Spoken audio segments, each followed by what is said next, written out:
Hey, everybody, it's your host, Dr. Dana Martin. Here we are at the Sith Dominion podcast, and we have heck of a show for you tonight. Man, that is really bright. Hold on a second. It's a little better. Cameron, Debbie, and Zane. Welcome back, Zane. And welcome back, Cam and Deb, from the last few weeks. Zane, we're going to catch up with you first. How was your last couple weeks that you've been taking off and taking that vacation pay? Yeah, From the that show? vacation pay. Yeah, it's really good. It's been really well. Just took some time to go home. That's it. Well, and I Yeah. had a couple gigs come up, so Yeah. made a little bit of Yeah. money as well. Yeah. Get that rent paid, boy. Heck yeah. Always. All that door dashing and gigging. And it pays the bills. Debbie, you're a little under the weather last week. You made it to our show last week, and now you're making it to our show again. But you got something big coming up this weekend, yeah? Yeah, going to Indiana Comic Con. Gonna go see Mr. Hayden, Darth Vader himself. Mm-hmm. And we are also going to a panel with him and Rosario Ahsoka, live action on Ahsoka. So we're looking forward to that. That should be fun. I think she does a decent job. Yeah. Well, we'll leave that for another discussion. Cam, what are you up to besides trying to stir the pot in the chats with us on the side stuff? Always. I finished the Dark Empire trilogy. Yeah, I give that. I'm gonna, as a whole, I'm gonna give it a 7 out of 10. I'm not gonna lie to you. Yeah. I thought it was. What's your favorite? Which one? I mean, the first one's gonna be my favorite. I really just don't like the idea of Palpatine keep coming back, even when I feel like he had a good end at the first. And Dark Empire, like the first big book, I think that was a good. If it was just that story, I think it was pretty good. Yeah. But as a whole, 7 out of 10. It was all right. Better than Rise of Skywalker, which you could. I mean, that doesn't take very much. -4. If you really get down to it, you're totally giving me the comic book dude vibes from Simpsons. There, like, sorry, man. Guy, but I get it. I mean, yeah. We'll just. That's what they adapted. So I mean, that's the only reason why I got to throw that dig in there. So there's a couple of things I want to do for some shows in the future. One of which is going through, spending an episode going through some of these nuggets that are kind of or not, or maybe canon-ish, not anymore. Those things that are really cool. Like the series is really cool. I mean, 7 to 10. You're hard grader. So I'll take that. Yeah. But speaking of hard grading, Let's go. There's an article on geeknewsnow.net about the Acolyte trailer that dropped today, and I highly suggest you go read it. It really doesn't say anything because that's the way I felt when I wrote the article after watching the trailer. And we're not gonna talk about the trailer yet. We're gonna watch it first here in a minute. But once we watch that, we'll probably spend an hour and a half just destroying it. So, what else though is going on in the world of Star Wars? I want to say last week, right around the time we were going, there was some footage released of that out.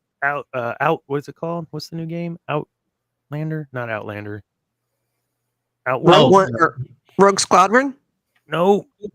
Oh, speaking of Star Outlaw. Wars games, Sorry. Aspire, you should be ashamed of yourself.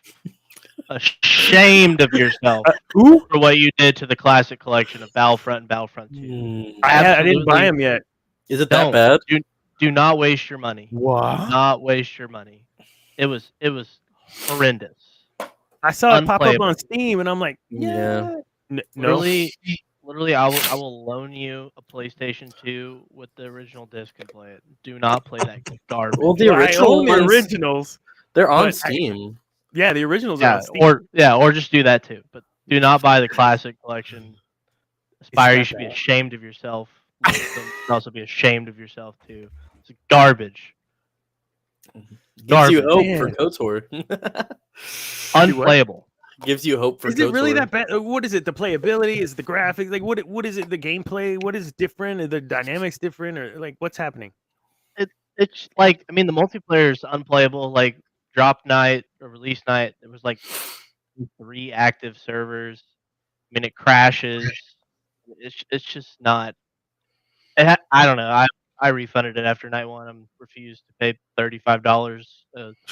And so they built this up, right? I mean, especially the multiplayer piece. They built that up, and you're only gonna launch with 3 servers.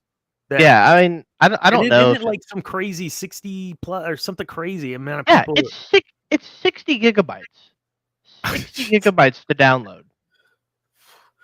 For an old game that's just retooled. Yeah. Yeah, like with a little bit better textures. They changed minuscule stuff with like the loading screen. Like it's some weird. It's not the original. I mean, you know what I'm talking about. But it's just garbage. Is it garbage? Garbage. See, I loved it though, man. Like I wanted to. Okay. I think the campaign and stuff's still fine, but honestly, just play the 2005 release. Give it 6 months, 8 months. Let them get everything tweaked. Let them cook it. Yeah. That's how games are now. We got to pay $70 to let it get Cyberpunk, Halo Infinite, Overwatch, Destiny. Except for it's gotten worse. That's the new world we live in, though, right? I mean, you don't just buy a game anymore. You can't, or it just doesn't work that way. And it's the days of asteroids are gone, where you pay $30 for a cartridge, and that's been gone for a long time. And then with the way things are going, and that's another discussion for the Dr. Dana Martin part. In our society, where we're not going to be owning anything, I mean, games are just going to be the same. You'll just not have any sort of physical tactile piece of anything to hold, which then means that you're paying subscriptions, or you're paying for more content. Oh, you can't play this with everyone because you don't have this map. That was the Halo thing that pissed me off. You had to buy the map pack if you wanted to play all the different modes of multiplayer. So no, I get you, man, and it's just nickel and diming the fans to death, isn't it? And according to you, for crap. Just garbage. Not crab, Dana. Garbage. Man. Well, speaking of garbage, the Acolyte trailer dropped today. We're gonna see if we can't pull that up and play that. How about that? That was So I wrote that article a while back because I really was looking forward to it. I thought, you're giving it a Sithy, Sith Acolyte type name. This is going to be focused 100% Sithy stuff. And all the big name actors are friggin' Jedi. I don't want to see that crap. Don't make it like this hidden. Okay, never mind. We'll watch the thing first, and then I'll shut up. So give me a second. God. Oh, boy. The room will be split on this one. Oh yeah. No, can we get like a boxing ring or something? Yeah. A what? I didn't. Well, like 2v2 tag team WWE ring or something, I see. All right, let me know if you guys can see that. Oh yeah, it looks good. Oh hey buddy. All right, here we go. All right, folks. I got this from Star Wars Z's YouTube channel. Close your eyes. Your eyes can deceive you. We must not trust them.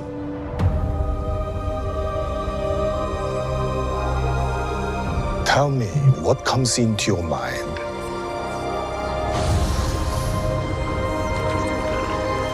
Life. Balance. I see fire.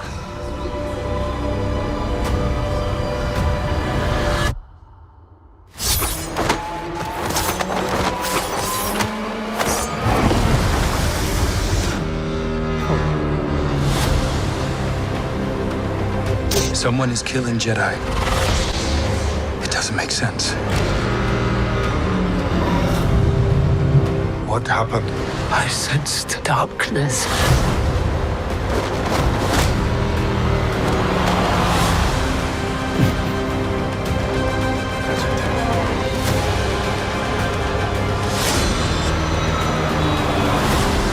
isn't about good or bad. This is about power and who is allowed to use it. What is that?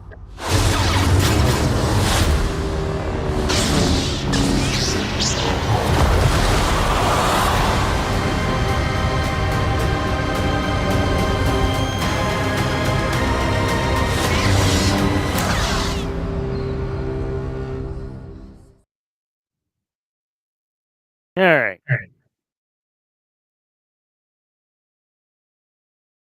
What? I waited a year for this?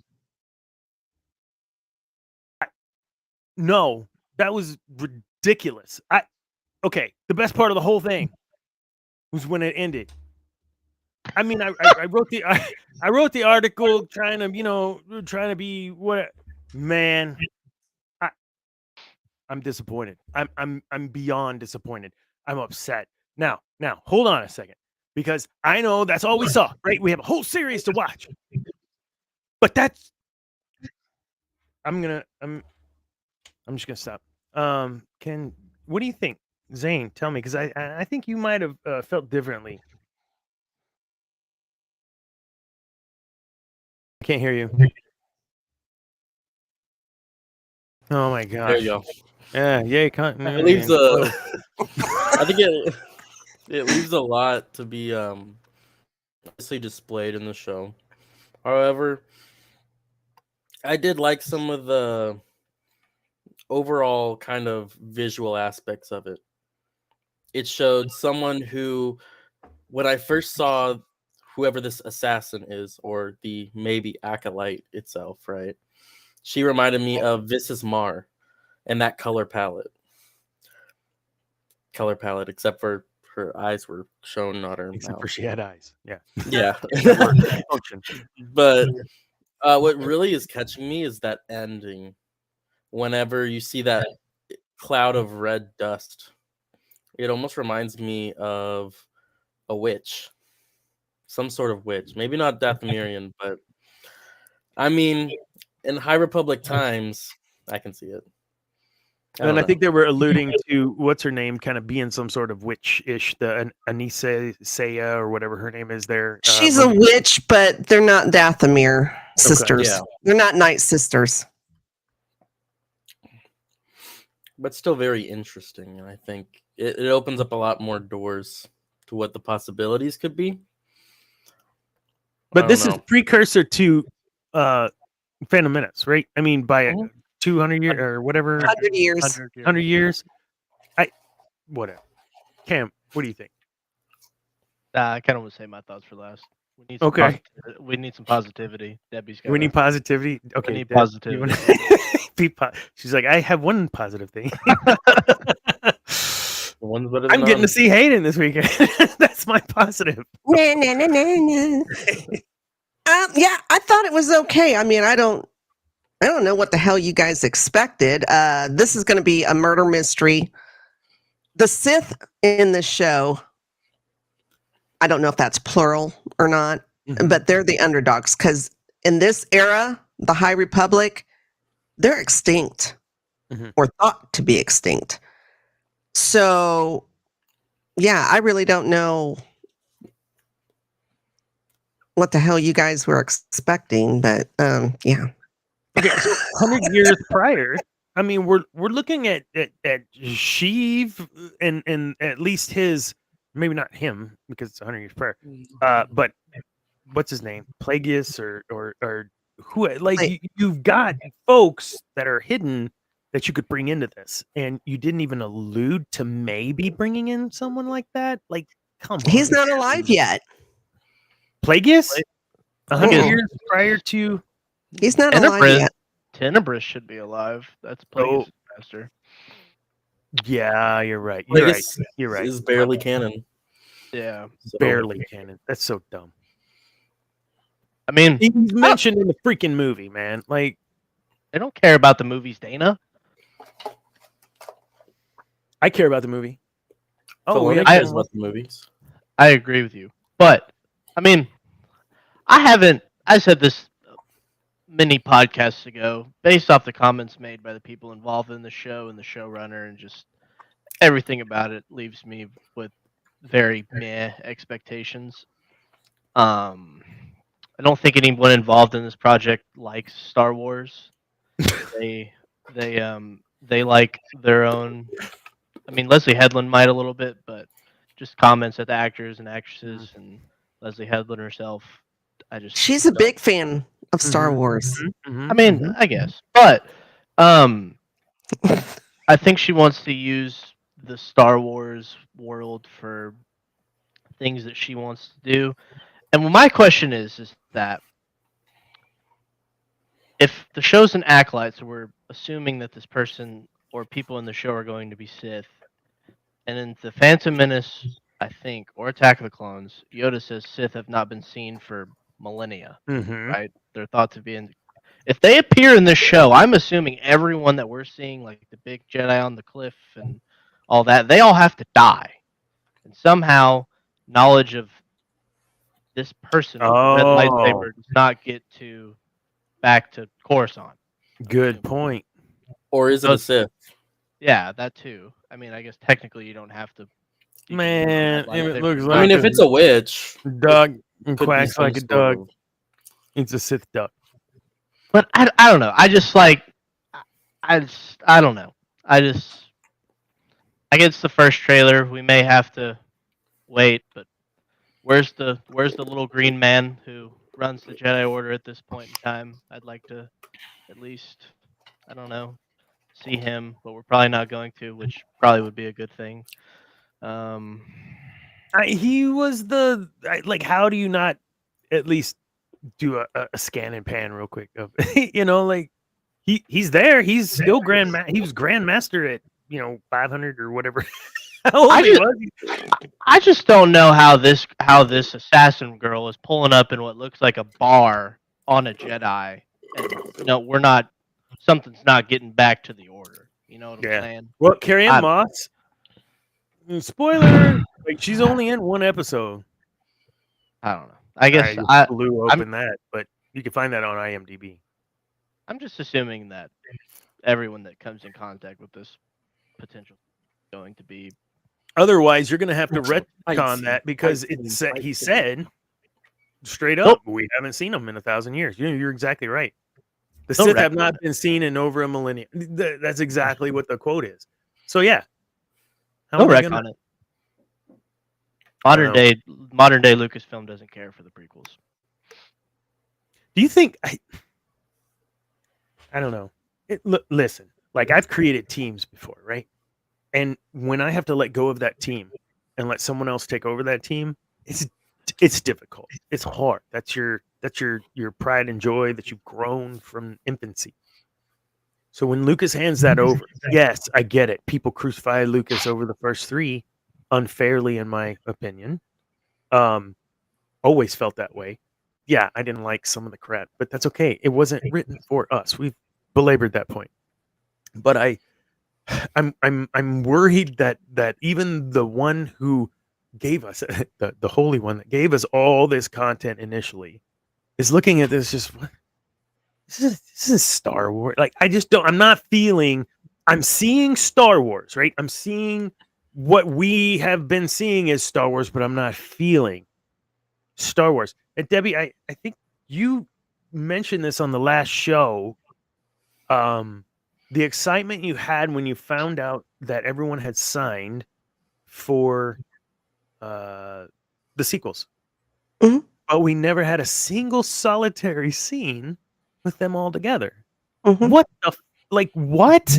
They were inseparable. And whatever has happened, the point of all that was the rebellion did what it did because of their care and love and whatever for each other, and they stood by each other. Like that was the whole point. And now they're all nobody gives a crap.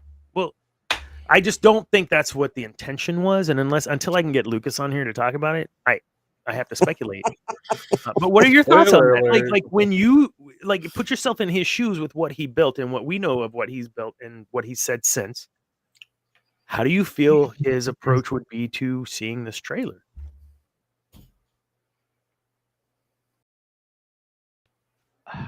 I don't know. I think fair. I think, and I mean, I'm kind of showing myself as a prime example of this. I think Star Wars fans are just really hard to please. My distaste with the franchise is mostly due to the most recent films. I will preface that. I would love nothing more than for the Acolyte to be a great show. It's just track record has not giving me the most hope. But I don't know. I don't think that I would be interested to hear his thoughts. I wish he would have. I mean, ideally, probably never sold.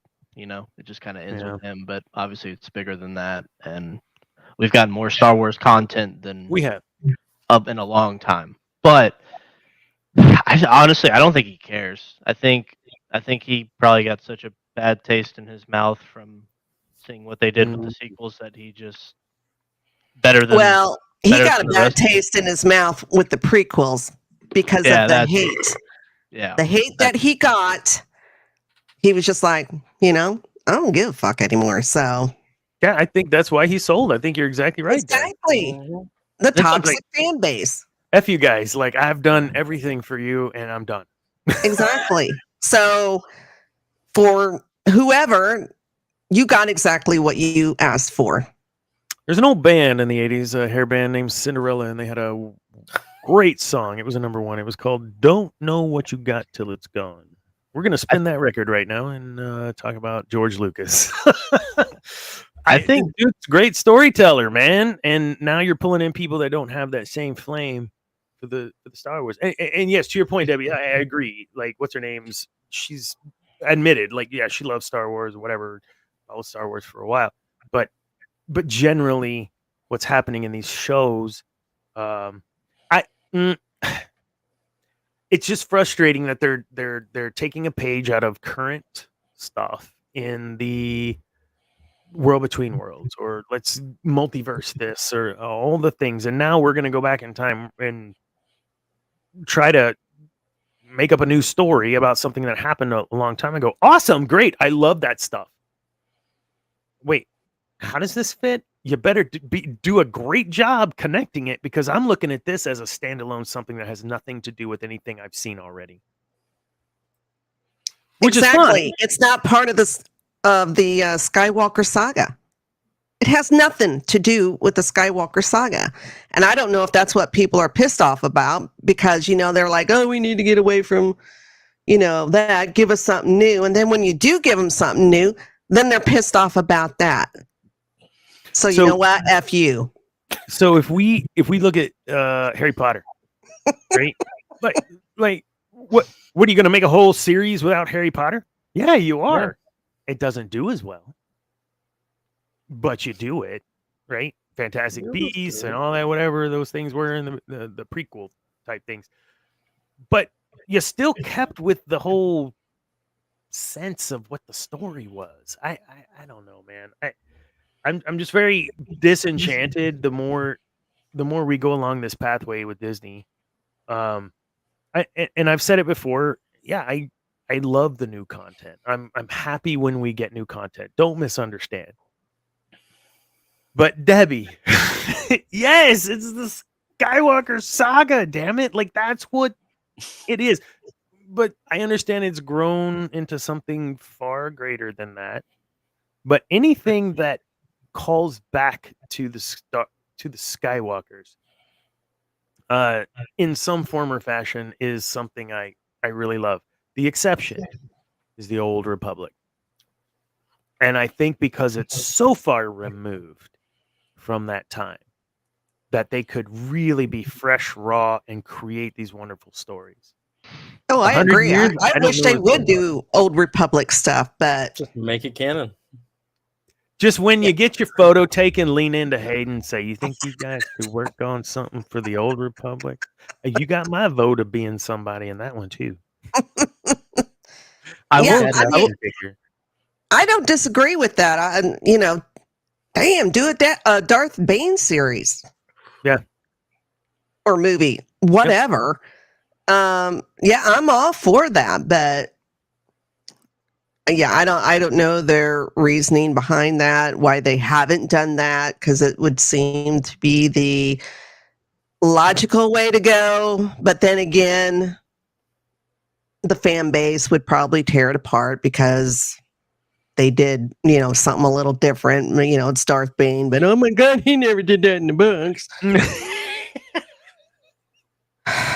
Exactly.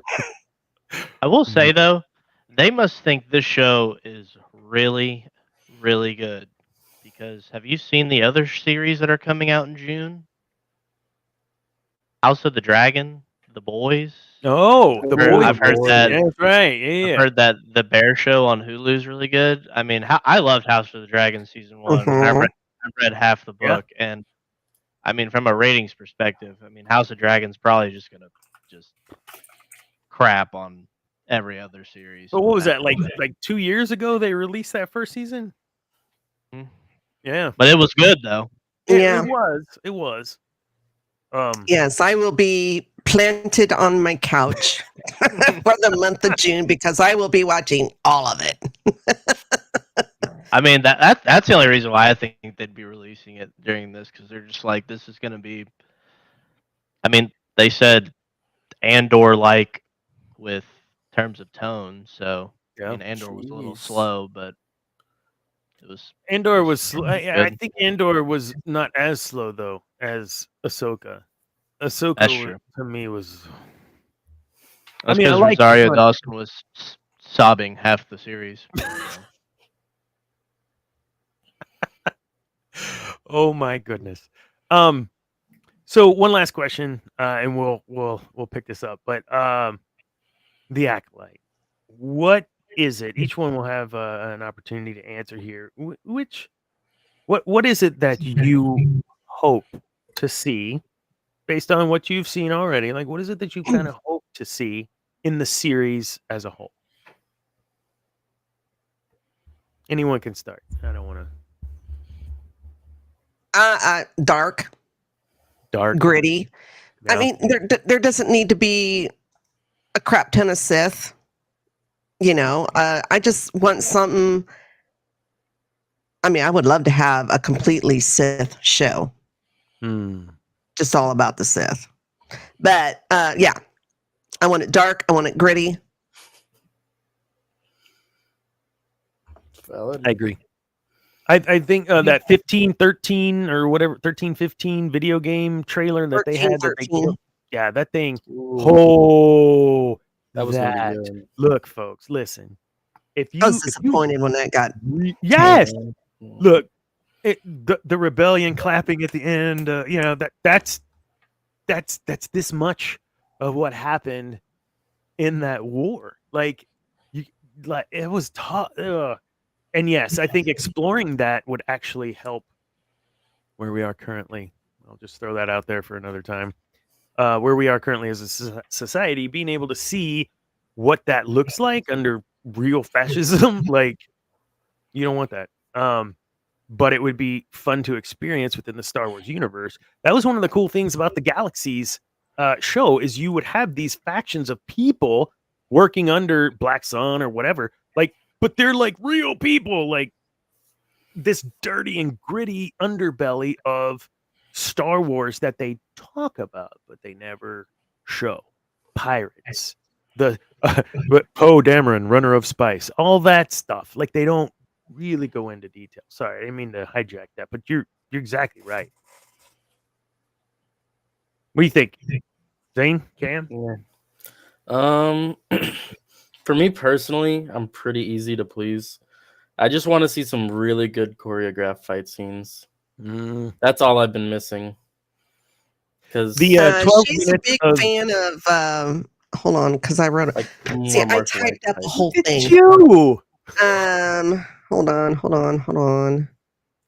Zane, I didn't even read it. And Debbie has notes. Wait, your article? No, she has some notes for the show or something, and you didn't even read the outline, dude. Like I am right now. So she has favorite martial art sagas. So this is kind of a love letter to that.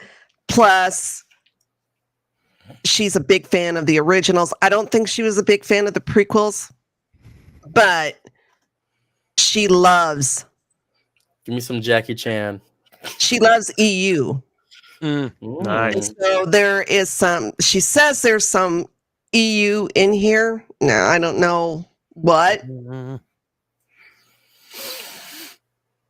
Maybe some. Of course, I don't know how this relates to Bane. I don't know where he is in the timeline, but maybe some mention of Bane. Sure. Or whoever. I saw an article that was referring after watching it. Their take was perhaps a Sith acolyte or an acolyte of sorts trying to gain the attention of a Sith Lord, and that maybe there is a Bane or a whatever that is in the shadows that this individual is wreaking havoc to gain its attention. That would be an interesting take, and if that happens, I can't believe that was true, but interesting take. Yeah, Dan? I mean, go ahead. I don't know if that's where that's going, but that's what she said. She's got a couple of EU things in there, so we'll see.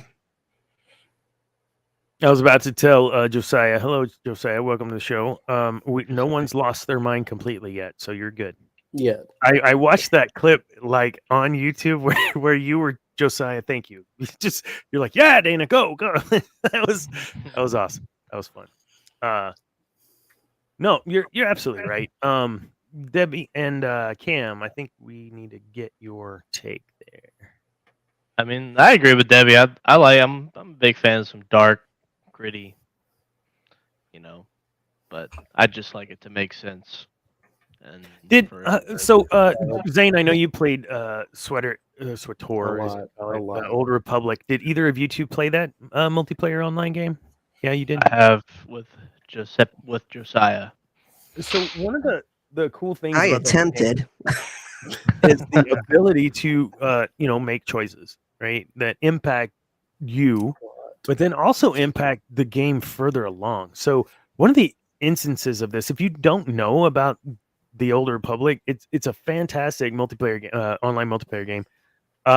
You could make a decision. There could be two people fighting, right? Over, you owe me money or whatever, and you can choose to intervene. And when you intervene, what are you going to do? Are you going to help the dude that's beating up the guy, or are you going to give money on behalf of the guy? Whatever. Like later on in the game, like this dude's dead on the side, and it's because you gave him money that it's that intricate. And BioWare, right? Yeah, BioWare, freaking amazing, phenomenal job. Are they still making that game though? Yeah, they had changed hands, I thought. It's owned by EA. I think BioWare owns EA. However, they're still. I mean, I know, I guess it was 4 years ago, maybe they released Legacy of the Sith, but they've slowly been releasing more and more story missions for that. Mm-hmm. So, and the point of that is the content, right? If you've played it through, there are some really dark moments in that game that I loved as an adult, like as a 20, 30-year-old adult playing this game. It is that old. I was playing it, I think, right when Zane was born. So it's an old game, but man, it is still going good. But it's because of that, right? It's not your picturesque, yay, everybody clapping and the Ewoks are dancing and banging on the head. Those are helmets of people they're banging on. How they got those helmets, right? They eat people. They're Ewoks. They eat people. Sorry, I digress. Cam, what are you most looking forward to or hope that you see in the series? I mean, dark, gritty, really good action sequences. I think the choreography in the trailer, with how little there was, I don't know, I'm not a big 90s Power Rangers choreography fan, but maybe as we keep going along, maybe Debbie can lighten me up, but I am hard to please. But man, I like that. I like that comparison. But I want it to be good. If I'm going to pay money, they should be able to hear. If I'm going to pay money for something, they're going to hear my opinion on it. Yeah. What is this? Sweaters contractually not able to be cut from source. Source, Josiah, show me your source. He's the source. If that's true, that's amazing and that's wonderful. They better Because not. that game, I do pick it up. And Zane will like once every year and a half. We'll play for a little while. Like I'll bring my old characters out from the dust and play with them. Super fun. Oh, what? I put too much time in that What? game. Yeah, I texted did. Dan. I did say that was verbatim in my text to him. When were Non-joke. there Kung Fu Ninja Sith? Yeah. Yeah. There was. So the Terraskasi stuff, that's EU though.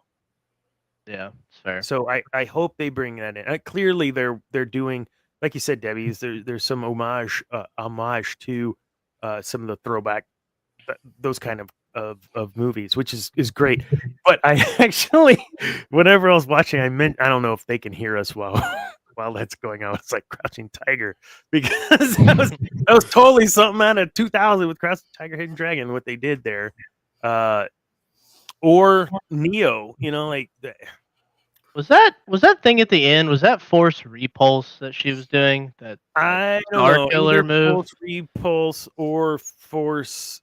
Earth It bending? almost was like the ground was moving, and then I have to think of that there's some other thing at work there. I don't know, man.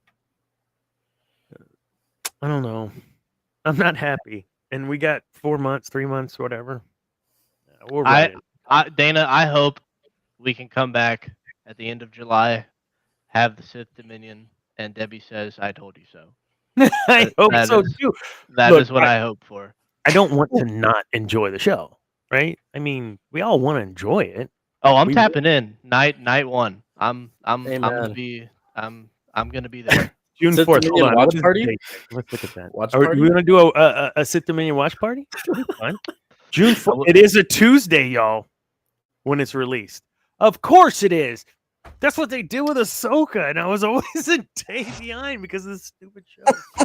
Okay. They need to ask me before they decide when they're going to play their shows. You should send a letter. A strongly written email. I will set up that show. I bet that would be fun. We should see if we could figure that out. I don't know if they'll cut us off, but it'd be fun. Well, I'm kind of like Zane. I'm pretty easy to please, and generally I like all Star Wars. I love most of Star Wars. There's only one Star Wars I absolutely hate and will not ever watch again. Ooh, Chewie, get out of the way. But for the most part, yeah, Resistance. I will never, ever, ever watch that again. I hated that. But that's the only one. Where it was like a racer or something. Yeah, I didn't like that at all. I didn't like that at all. That's the only one I will never watch again. I watched it once just to say I watched it because I usually watch everything Star Wars, but never again. What the Lego Star Wars Jedi Chronicles? What? Where Yoda was a teacher. Is that right? Yeah, it was weird. There was like a force sensitive clone trooper. It was weird. I don't know if I've seen that or not. You were talking about your cat. Who is the Wookiee? Is that Chewie? Why would you bring Chewie into this when he's never? No, that's not Chewie. No. Hold on, I've got the name. Hold on. It's It's hold on. It's not Krasank Stick or whatever his name is. No, it's Kelnaka. He's a Wookiee Jedi, and he's a loner who lives a solitary life. Yes. That sounds badass. Like, I'm badass, but I don't have to be if I don't want to be. Exactly. I'm just a docile, 8 foot tall, saber wielding, force wielding Wookiee. You can rip your arms off. He's my shoe-in for my favorite character going into the show. Hands down. All he says is like, how Doesn't matter. Doesn't matter. He's subtitled. Yeah. He's played by Jonas. Did he play this one too? Yeah, cool. And then Carrie Ann, Master Indara. I'm not sure if I'm saying these names right because I suck at doing that. But she is a master of great physical and mental skill. So Trinity, cool. Pretty much. In Jedi form. Look, it's hard because I like Carrie-Anne Moss a lot, and I love what she did with the character of Trinity. I love her in other things. She's just a great actress, and when you see these actresses or actors that you really respect getting into these movies, like what's Soul? I can remember Jung Jae or whatever that actor's name is from South Korea that was in the Netflix show that's Squid Games. Thank you, Squid Game.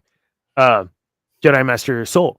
Like, yeah, that opening scene, it had me. It did have me, like where he's walking and then they'd start doing the cutscene and what is this? Purple, whatever. Like they had me, but then I don't know. Maybe we're disenchanted because we've seen all of it. And is there potentially nothing new you can do? I don't know if that's necessarily true, but they're remaking Tombstone for God's sake. Like what? Oh, Matthew McConaughey is freaking no Doc Holliday. No Dean Morgan as Wyatt Earp. Yeah, no, it was fine. It was perfect the way it was. Yeah. Did y'all see the Crow trailer? I heard about it, but I almost haven't seen it. They're redoing throw that too. up. Oh my god. So is it official then? I mean, F it. Let's just hit this. They're out of ideas. They are out of ideas. Nobody can come up with an original idea anymore. We run out. I say we let AI give it a shot. Amen. It couldn't be worse than what we're already getting. Okay, well there is some truth in that. There are millions of books out there, and you can't make a movie. I mean, there's a lot of great books out there on different things, and you can't adapt, do an adaptation of one of these books into a movie or TV show or whatever. I'm just like, and I'm pissed that anybody's even thinking about redoing Tombstone. Yes. Amen. Debbie's getting controversial. Look, you don't touch Tombstone. Oh my God. I hadn't even heard that. When was this announced? 2 days ago. Well, and they redid freaking whatchamacallit, Roadhouse. That's out now or about to be. I think it is out. With Jake. And Conor McGregor. I cannot understand. I really can't. Lucasfilm. I will get on my hand. I will kiss the ring if you give me Keanu Reeves as Darth Revan and just verbatim adapt the Darth Revan book. We have said that on this show. All will be forgiven. Don't even. I will forget Jake Skywalker ever appeared in the sequel trilogy and how you spat on my favorite character. I will forgive and forget if you give me that book with Keanu Reeves. Well, if they're going to do it, they better do it quick because he's getting up in age. No, he's not. He's not. You've seen those paintings of him from like the makeup on 1700s. Yeah, deep fake him. You already. He's no deep fake. I'm anti deep fake. Put some makeup on him. I mean, I'm in agreement. I would love to see Keanu. Hold on. Do that. Let's be very, very specific here. Keanu Reeves as Revan. Yes. Darth Wes. What? Don't worry. Huh? Who plays Bastila?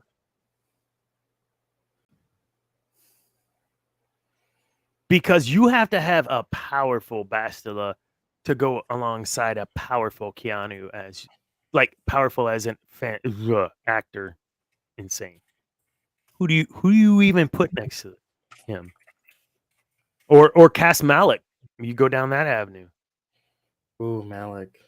So for me, I agree, and I've thought about this for probably 3 years now. I absolutely adore Keanu Reeves. I think he can be a fantastic and he would research the books, he'd read the books, he'd play the game, whatever he had to do Revan right. I agree, Cam, but I don't know that we know who could be not his equal, but at least ride those coattails in that movie. Because even like Ian McShane, who's way accomplished In John Wick, he gets freaking way overshadowed. That's the role. I get that, but no, he's. Oh, oh, Fan casting has Haley Atwell, possibly as Bastila Shan, I don't know Tom who that Hardy, and Tom Hardy as Darth Malik. Oh, I'd be vibing with some Tom Hardy as Darth I love Tom Hardy. Okay. I love Tom Hardy. You guys, I haven't smiled except for making jokes about Hey. crap all night. This is no joke. I am smiling for real. Hey, come on, Lucasfilm, please. I will. You've heard it here. You I heard will it kiss here the ring, first, folks. and I will forgive and forget if you give me Keanu Reeves wielding a lightsaber. Based on the Heck book. Don't even have to do KOTOR. Don't have to. Yeah, Let's just put do the timeline book. after. They Just have the the book. book. Yeah. Man. Standalone Star Wars Elseworlds. Who cares? You Mhm. know what? At this point, That's a might as name well- right there. That's a name right Yeah. there. Star Wars Elseworlds. Star Wars Elseworlds. Yeah, Josiah.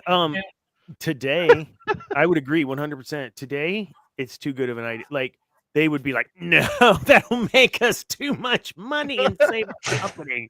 Why would we do that? Go check out a couple of articles on geeknewsnow.net that we've talked about over the last 2 or 3 weeks about several of these exact things. Most recently about why people aren't going to theaters anymore, which is actually a really good article. You guys go There's check no that good out. movies in theaters. Well, and why would I spend all that money watching a movie in a theater when I have a entertainment? So I could actually just put on my Oculus and have an even bigger screen, and it's friggin' fun. And I'm there in the movie. Like, it's And Why other would I- people are there. Oh, I Yeah, know. I agree. That's where I'm with Debbie. I don't like all this crowd. Listen, There's even not if that I'm many the people only there person in the nowadays. theater, when it gets quiet in between trailers, this is me. Like, I stop chewing popcorn until the trailer starts playing. Zane can attest. He's seen me do this in the show. I'm very lucky because I live in a small town, so our theater is not like one of the big major chains or anything, Sure. and so it's very small. And I usually go, if I go to a movie, I usually go on the first showing on a Saturday morning, and it's usually just me or maybe 5 people. Which is right up your alley, isn't it? It sure the hell is. I love it. 5 people might be love it. too much, honestly. Yeah. So we have like less than a mile down the road is a kind of non-huge Cinemark is way down, in College Station, but this is a smaller theater. But they treat you right, like the reclining seats, all the fun stuff.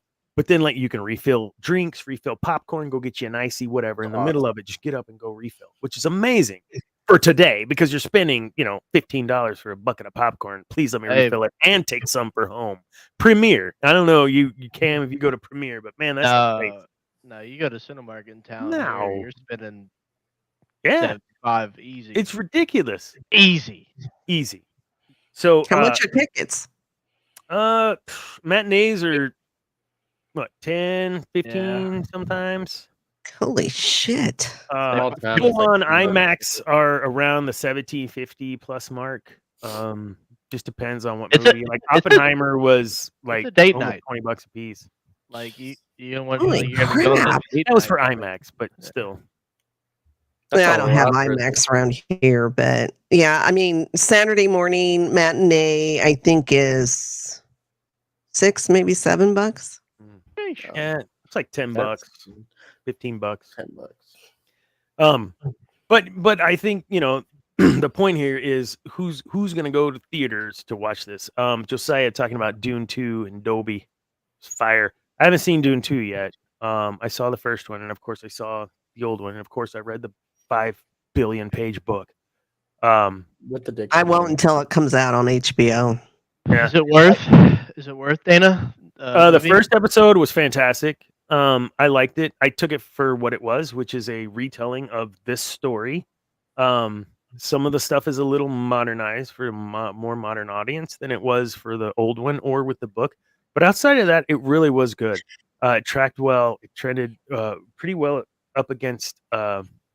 I can't remember the author now, but his book, Hugh, starts with an H, right? Can't remember.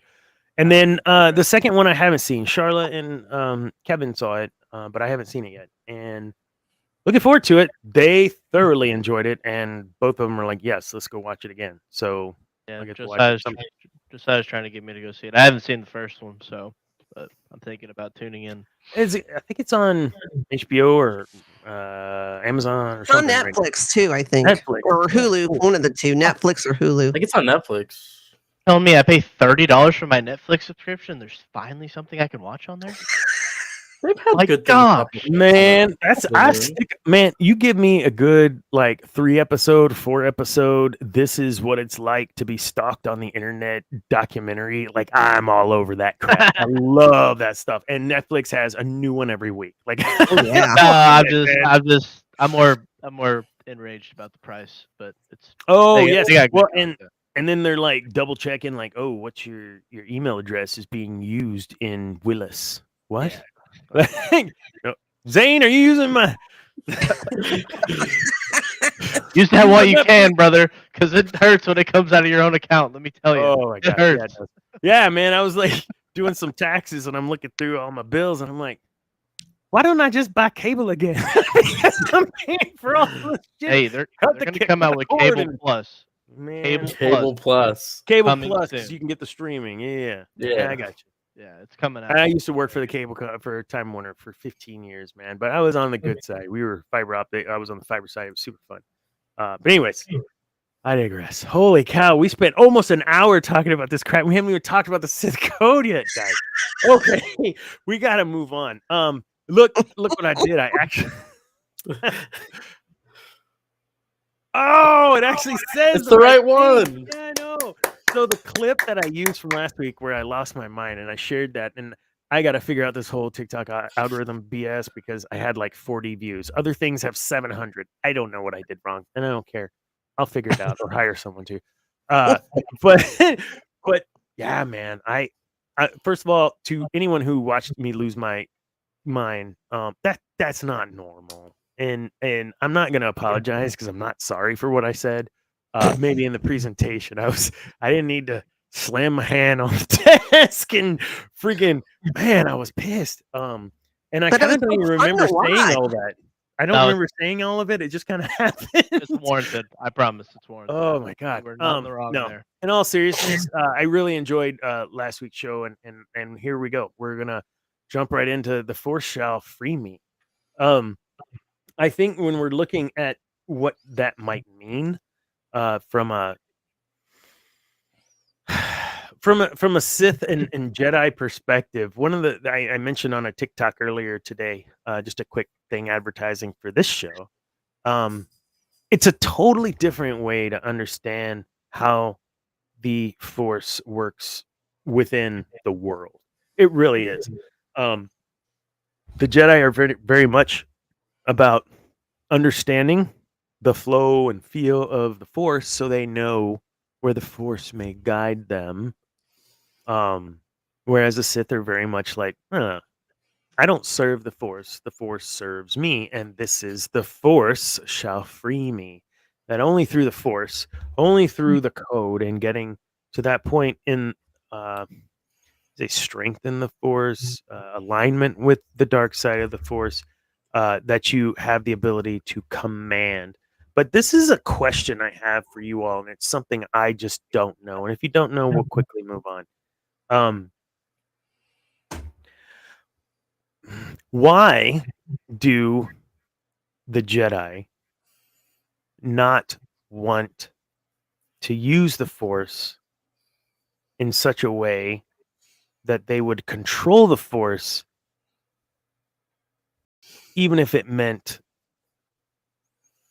something good could come of it? And the example I had in my head was the restraint that Anakin had with Dooku. He didn't go right into it to decapitate him, though he could have, like all in one swoop, right? But he didn't. That part of the Sith code of, passion like a strength, like that part in that moment, he didn't do it. I don't understand why he didn't do it, but Mace was willing to. And I think it really has to do with an understanding of the Force, how it flows, how it works, and how it's controlled. Now, before you guys chime in, because I know you got something to say, because we're talking about Mace. Mace, I believe, was taken over by the dark side in those moments. Plain and simple. He would have probably ended up a freaking Sith Lord, which would have, I think, pleased Palpatine. But when we see the restraint that Anakin had in killing Dooku, but we don't see the restraint in Mace, I need to understand why. So is that something that you all have thought about? And if so, what are your thoughts on that? Because I think it really does have to do with the Sith and Jedi code. But go ahead.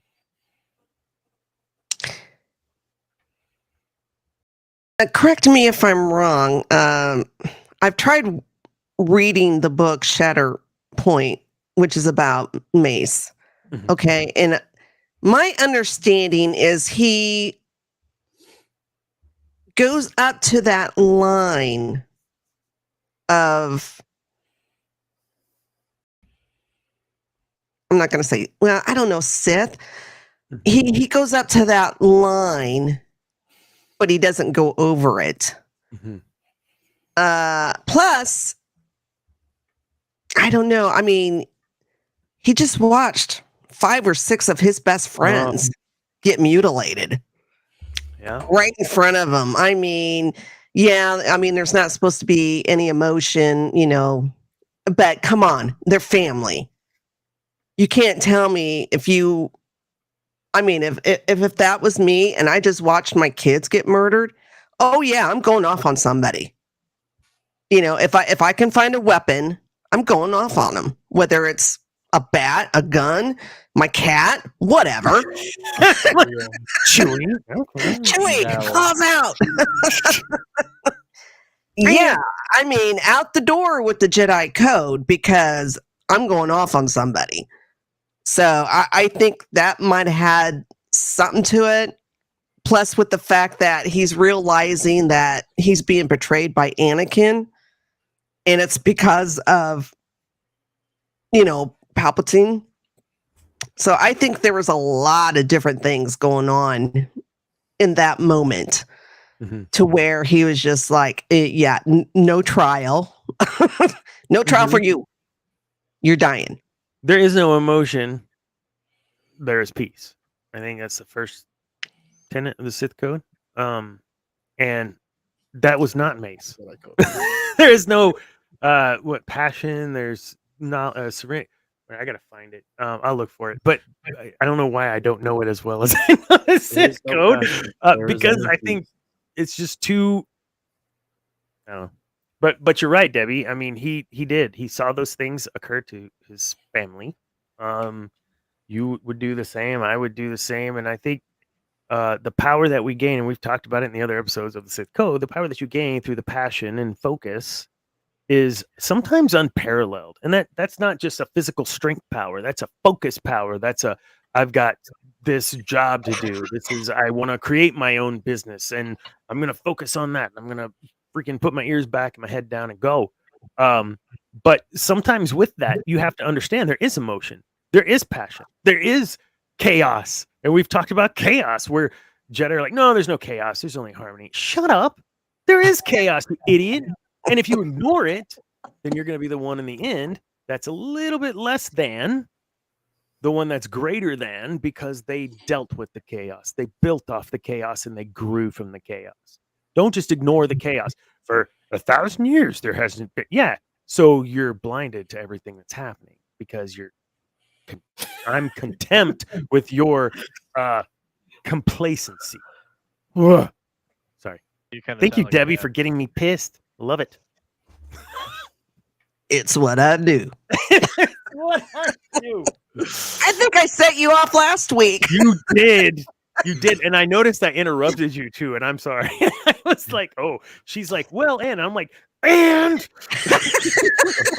another. It's all right. It's okay. Get off. It was well worth it. Oh. Anyway, Content. what do you guys think, Cam?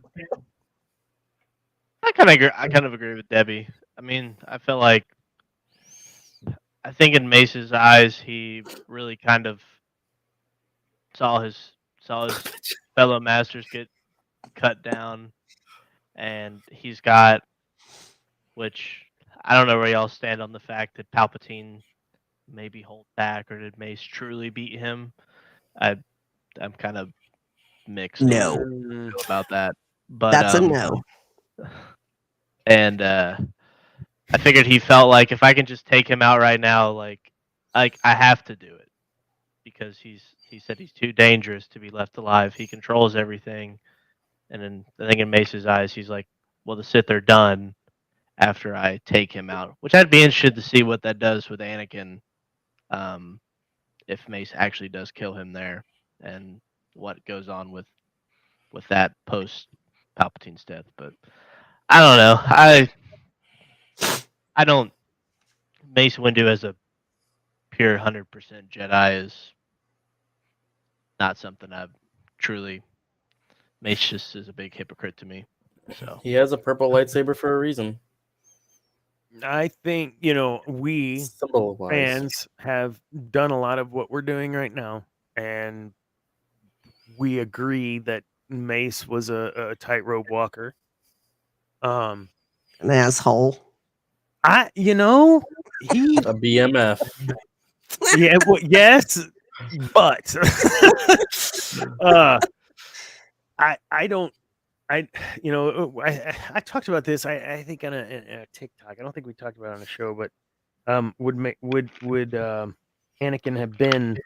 You guys are alluding to it. What would have happened if he gotten beat, Palpatine, or that Anakin intervened. I mean, there's all kinds of different things that could have occurred in those moments, but ultimately, I feel it was Mace's decision to say what he said and how he said it that set off Anakin in a way that was unanticipated. And hear me out. I use those two examples for a reason, because in the moment where he was going to kill Dooku, he showed restraint. He tried to do what was right. I shouldn't kill him. It's not the Jedi way. Do it. And then he did it, which of course is a whole meme and I love it. Do it. But he paused and he said, no, that's not what I'm supposed to do. He struggled with doubt inside of himself the entire time he was a Jedi. He killed. He had these feelings that he told Padme, I shouldn't feel them. I want to be more than I am, and I shouldn't have these feelings. His entire life, he felt he wasn't worthy and wasn't worthy, is how you got to put it. So when he's in those moments with Dooku, he wants to do the right thing. He knows he needs to defeat him to save the Chancellor, but I think he truly wanted to do what was right, which is why he showed restraint. He was following. What is that? What should we do? And this is whenever they're going after Grievous in Episode 3. And what does Anakin say in the elevator? I vote patience. Are you kidding me? Like, everything about Anakin was pain, but trying to do the right thing. And now he's confronted with Mace about to kill his other mentor, and probably the mentor that was a hell of a lot nicer than Mace was to him. And here he is saying the exact same thing. It's not right. This is what we need to do. But what is Mace saying? No, F it. We got to kill him. Kill him. Kill them all. Well, to be fair, Mace went there trying to arrest him. I mean, he did ignite his lightsaber. So I mean, the point's invalid. I mean, I totally agree. But he was a dangerous target. I mean, you're not gonna pull up on who you think's a Sith Lord without your homies and your lightsabers ignited. I mean, listen, you show up with SWAT, but you still knock first. You don't just come blade. Well, okay, maybe. I mean, they knock kind of hard. To be fair, yeah, it's kind of scary. And then you open the door and you still got guns pointed in your face. So Do you feel that Mace felt Anakin was telling the truth? That I have just learned a terrible truth that Palpatine's the Sith Lord we've been looking for, blah blah. And Mace said, "Hey, you'll earn my trust if this pans out to be true." Do you think that played into him going ahead and igniting his lightsaber and being more aggressive in that first meeting to arrest him? The meeting to arrest him. I mean, they had already been they said in the gunship that like a dark force or something surrounds the chat. Yeah. Like, you know, it was like he had already kind of like it was like, okay, Anakin tells me like he's a Sith Lord. We're already having possible thoughts that something fishy's going around here. Like he wants to believe Anakin, but he doesn't want Anakin to, I guess, believe that he believes Anakin. In my view, Yeah. because Well, he hates Anakin. He was. But why does he hate by the Anakin? council. I'm sorry. Go ahead, Zane. He was asked by the council to spy on Palpatine, Yeah, so it only makes sense that he takes it that serious. which that dialogue between him and Obi-Wan post when Obi-Wan asked him in the book is just great. The novelization of Revenge of the Sith. Who wrote that? Matthew Stover, I think, did. I'm telling Good. you, I would read it. It's good. I'd recommend just audio booking that. It's a great listen. Very cool. So let's stick with Anakin, right? Because I think Vader's the perfect example of, I'm trying to do what I'm told is the way it's supposed to be, and it's just not working. And when he does finally fall fully to the dark side, I would say he fell into the Force shall free me. And I want to talk about that a little bit. When you fully kind of dive into what your passion is, right? There is this sort of lifting up that occurs with you, unexplicably. Like, this is what I know I'm supposed to be doing. It's my passion. It's going to be hard. Mowing the lawn when it's 98, 100 degrees, that's going to be hard and it sucks, and I'm going to procrastinate it because I have no passion for it, right?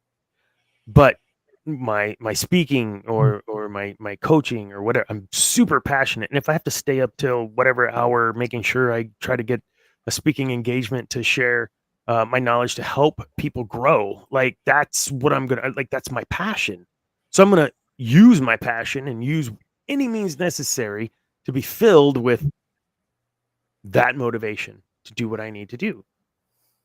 I don't feel that Anakin had that until he was a Sith.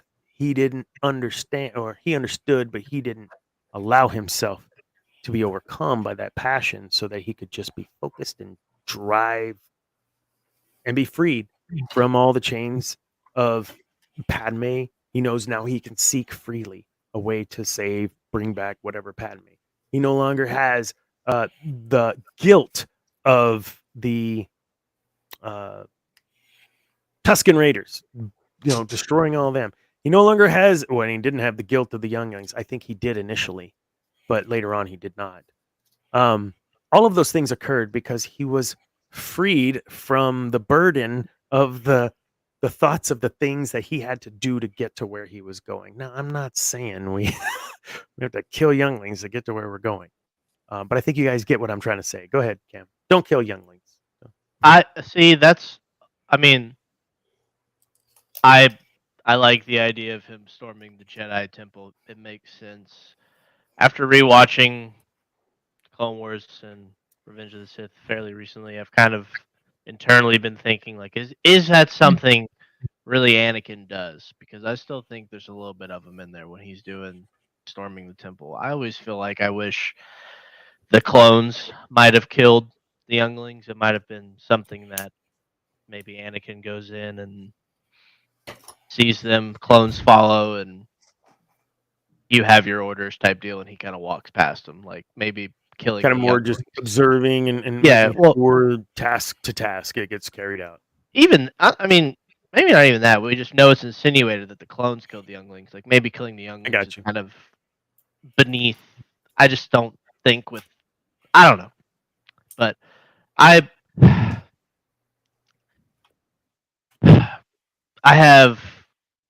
kind of agree with you on this take. I think that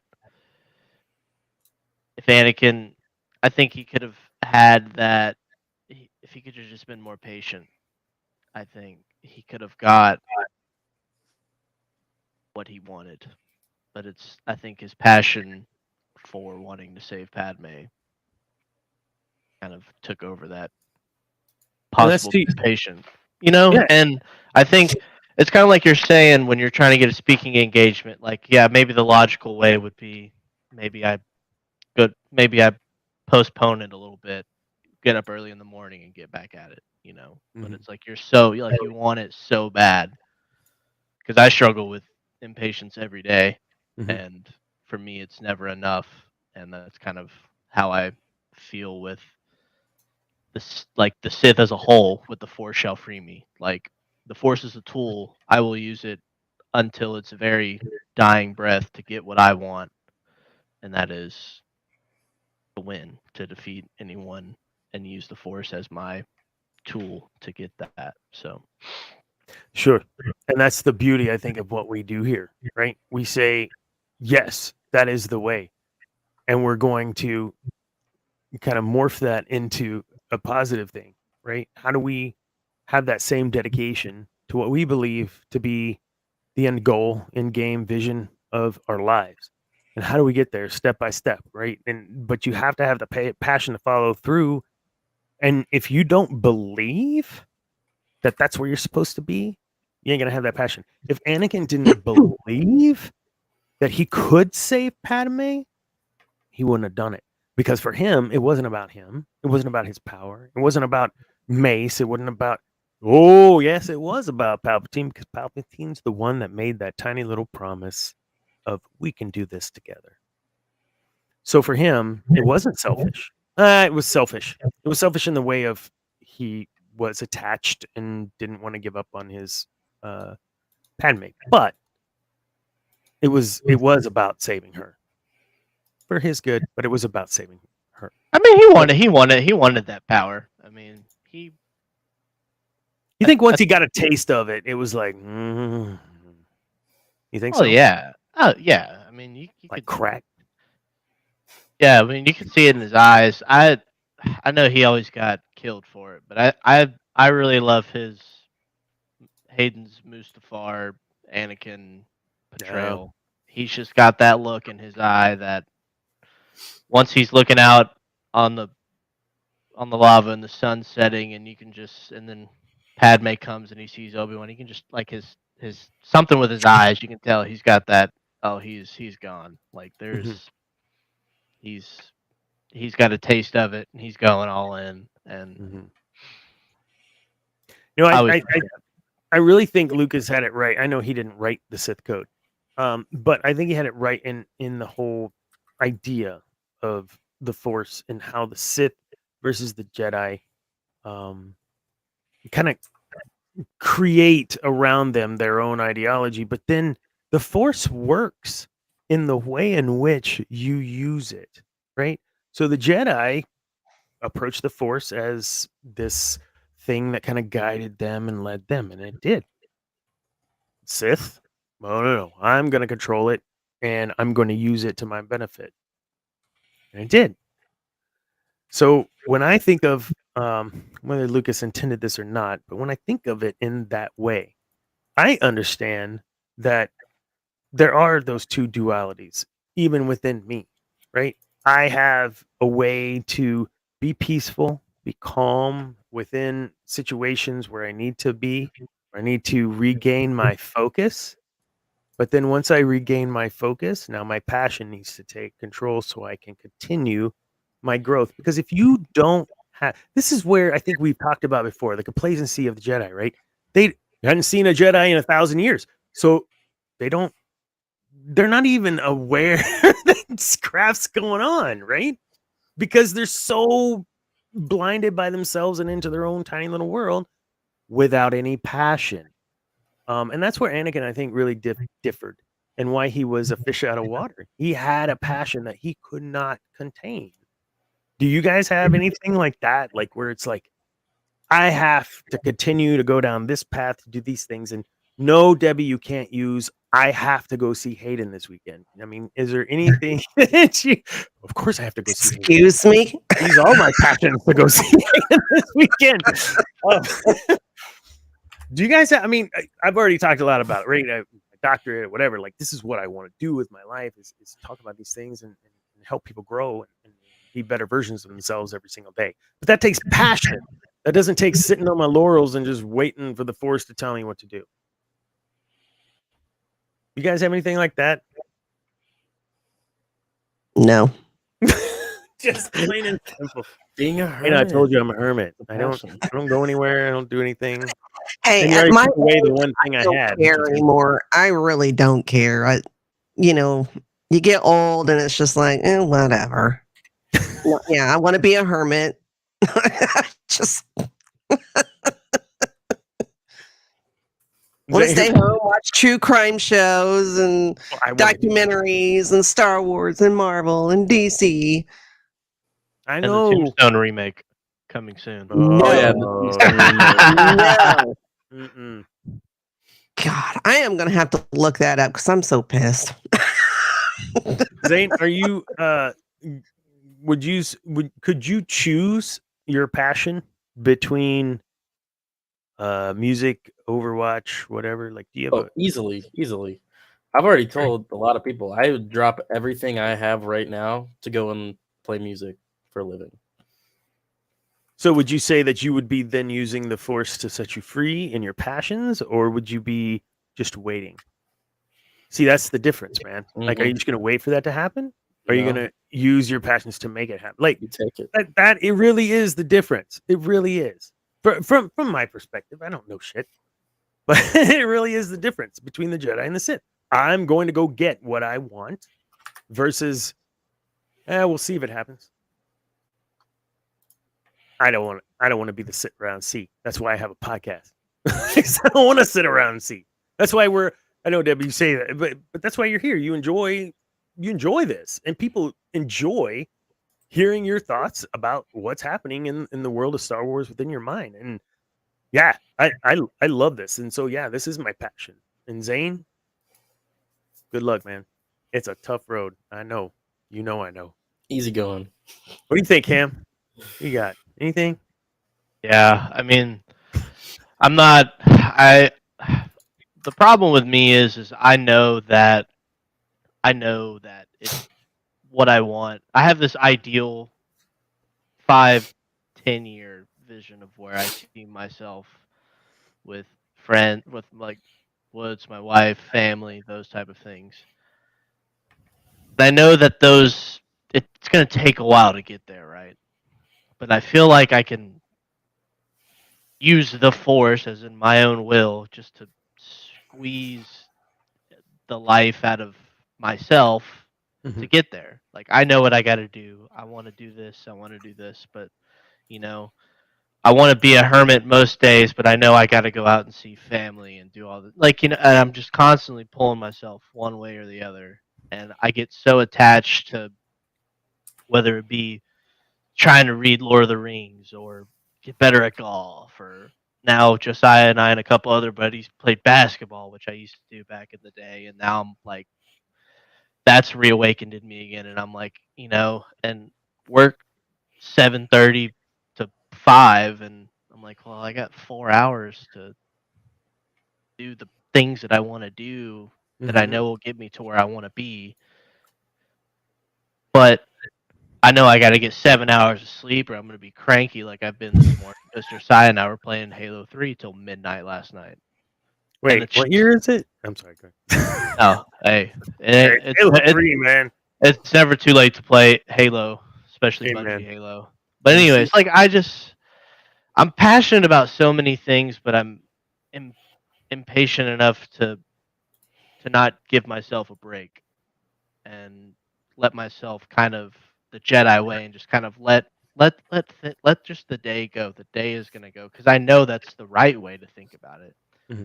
But I want to squeeze this in my body for everything that I can get out of it every day because I think that's what I have to do to get to where I want to be. which might not make any sense to anybody. No, but 100%. Yeah, and if you're not, I mean, what are you going to go through a whole sack of oranges, squeezing out just one little squeeze, and then you get one glass? Like you could have had a whole freaking pitcher of orange juice if you'd given it the good squeeze on each freaking single orange. And no, yeah, your hand's going to get tired, right? I can't squeeze anymore. No, keep squeezing because you'll get that pitcher.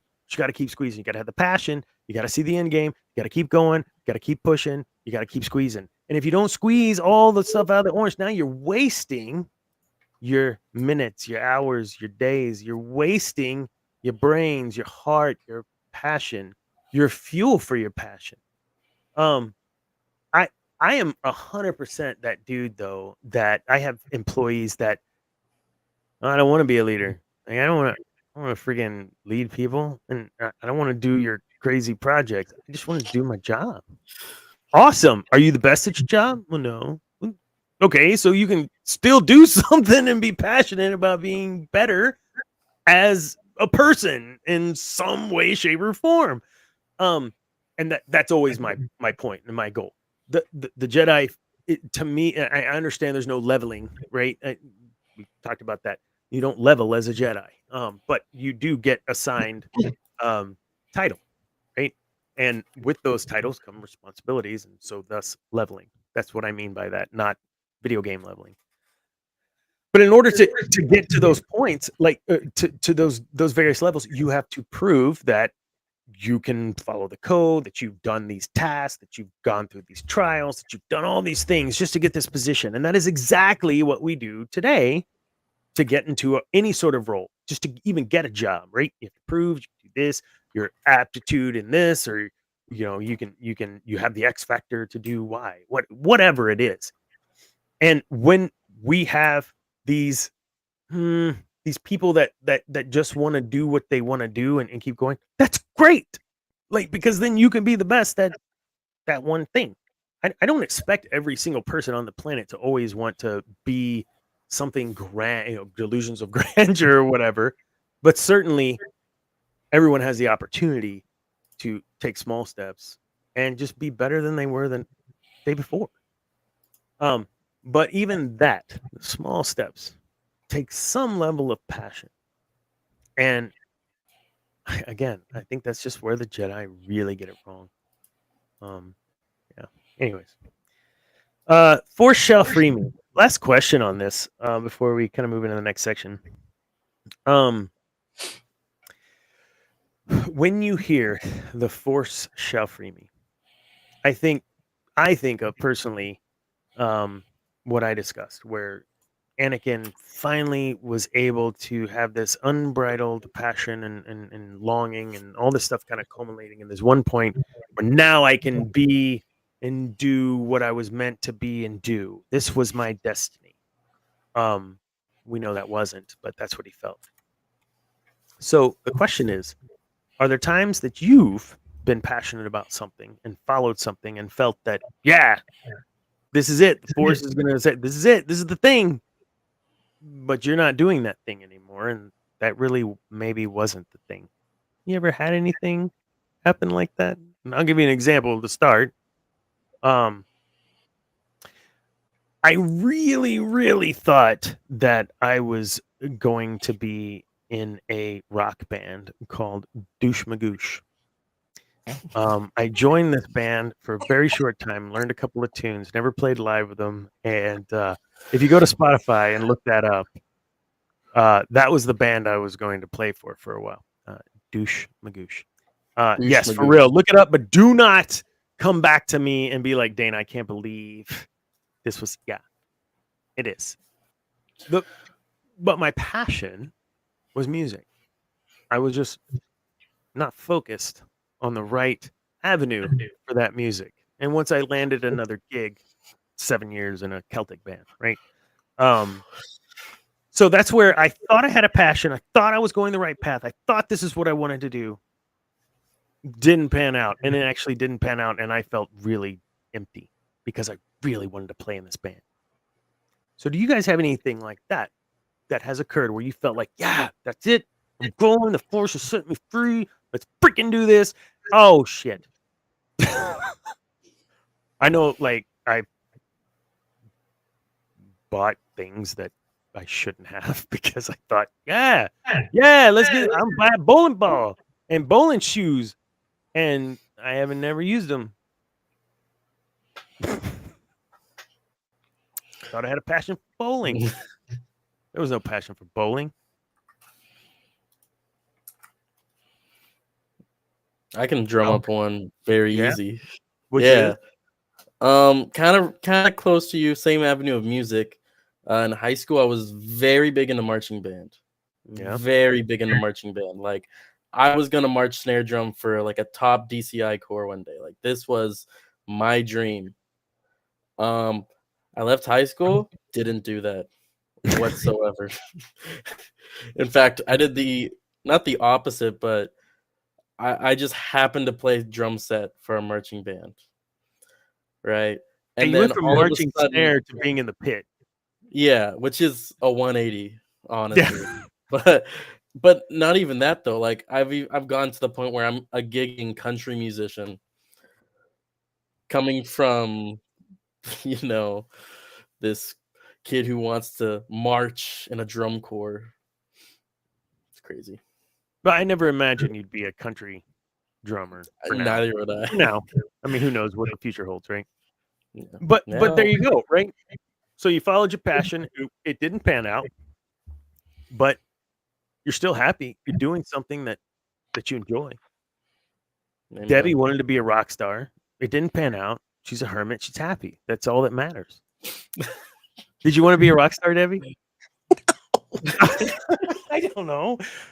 What did you want to do? Like when I grow up, I'm gonna be a lawyer and I'm gonna. I wanted to be a nurse. That didn't pan out. I did bowl. I was very good at bowling. Nice. I don't think I could do it now because the last time I tried to bowl, I think I took out my back. Because I tried to bowl like I used to when I was younger, and I hadn't bowled in eons. And I don't know what the hell I was thinking, but it was just like, yeah, I need to take it slow, take baby steps, and I almost killed myself. I did. And my kids were with me, and of course they all enjoyed it and got a good laugh out of it. But back in the day, I was a very good bowler. I mean, probably not Pro Bowl stuff, PBA stuff, but I bowled a couple 300 games. One of them when I was 9 months pregnant. But oh my goodness, yeah. Hey, gas yourself up, Debbie. That's impressive. That is very impressive. Yeah, people don't know how hard that is. But, bowling or being pregnant, or bowling while pregnant. Both.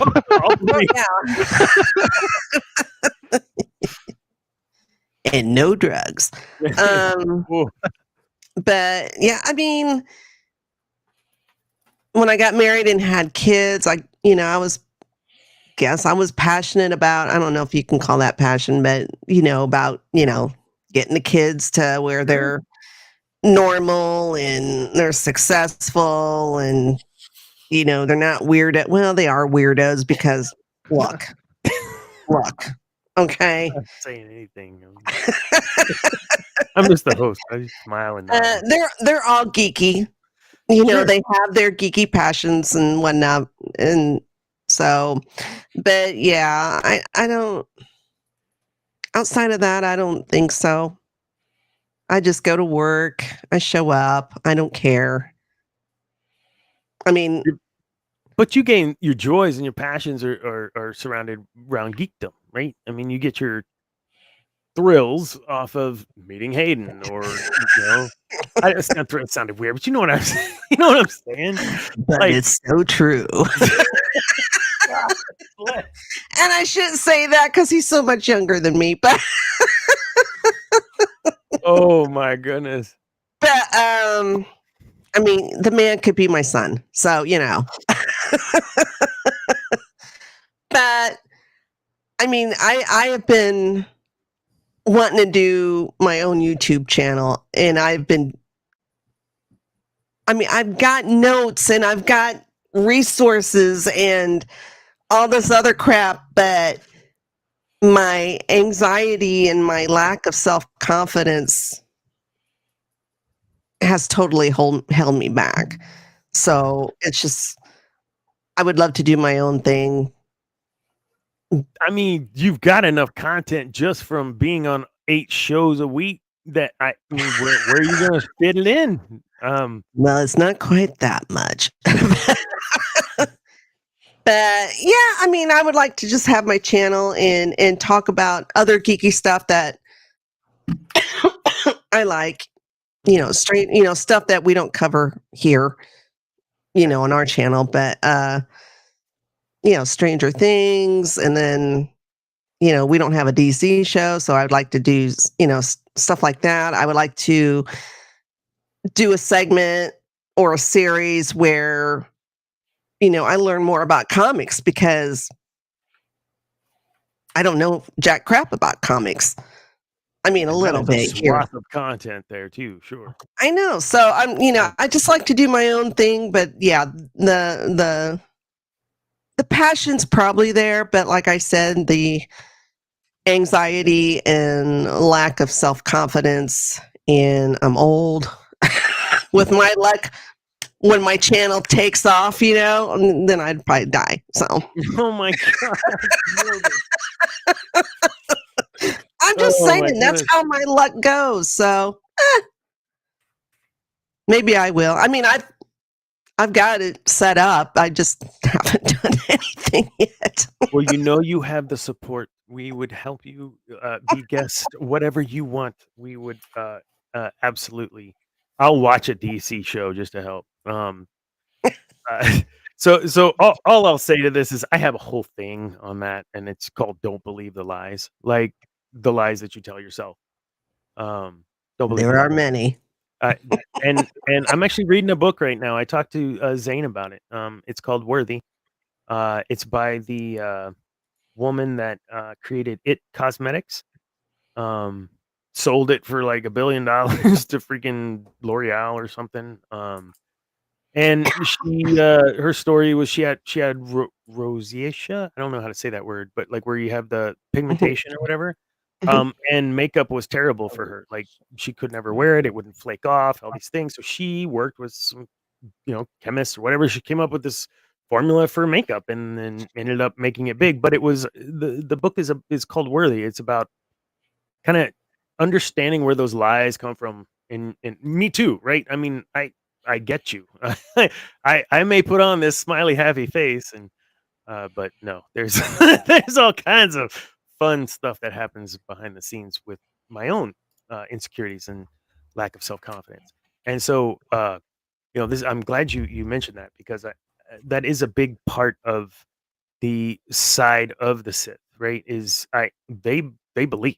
I mean, they believe it's their destiny to do X or Y, and they're going to use the Force to do whatever they need to do to get there. When I think about that, even within this speaking coaching gig I'm trying to do, what does that mean, right? What does it mean when you want to follow your passion? Well, does it mean investing money? Sometimes. Time, absolutely. Not spending time with people that you love and care about so that you can make this happen, so that future state you can spend. Yes, it's those sacrifices, right? But if it's not going to be any good, and you're not going to give two shits about it if you don't have to have some sort of investment of you. And you clearly are doing all sorts of investing, because you've already got all this stuff that you've been working on for said channel. So we're here to support you, Debbie. You know that.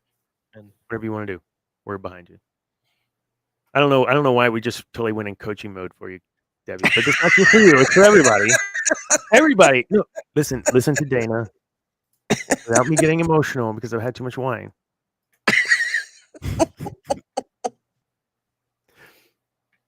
There is nothing you should listen to that tells you can't do it unless it's trying to dunk a basketball.